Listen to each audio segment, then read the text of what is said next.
what I've been really struck by with this conference in particular, but it builds on experiences and sort of observations over the last 18 months or so of the project as a whole, is the way in which people really want to talk about free improvisation.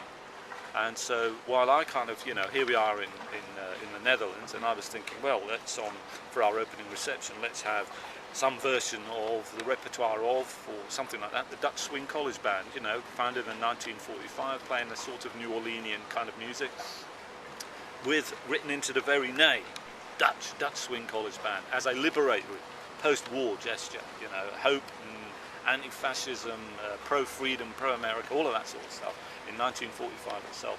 And the Dutch Swing College Band as a tremendously influential, I think, and recognised internationally musical achievement. And yet there's been no mention of that.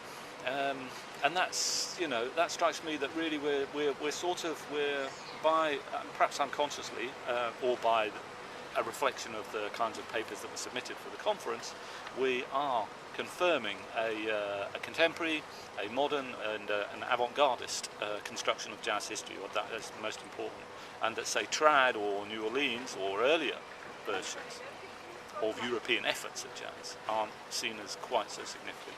Not everyone, but there is a predominance of that. That sounds like negative. So here is the positive. A large number of the academics at this conference and in the project as a whole want to locate their development of some sort of national version or pan-European version of original music. They want to really locate that in the free improvisation movements across Europe in the 1960s and through to the 70s. For that sort of 10, 15 years of free improvisation at its absolute height. So that could be the Spontaneous Music Ensemble in the UK, or AMM, or Feminist Improvising Group. It could be the Instant Composers Pool in the Netherlands. It could be Stanko in Poland, things like that.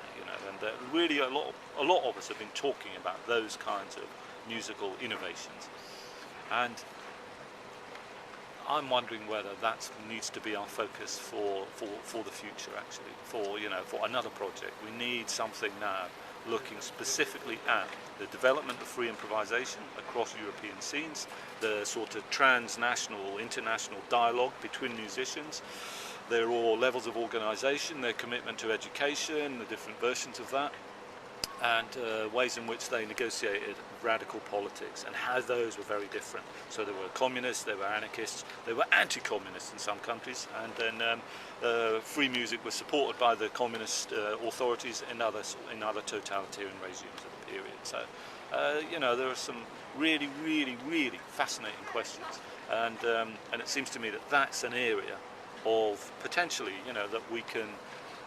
that arguably is a new European sonicity from the 1960s of free improvised music, and that becomes a focus for future research for some of the rhythm changes people and some of the people that we've met through this who are really interested in that field. It's music, it's culture, it's attitudinality, it's educative practices, it's pedagogy, it's stubbornness, and definitely it's radical politics. There's one of the futures for jazz research in Europe, and we've got to be part of that. Free improvisation.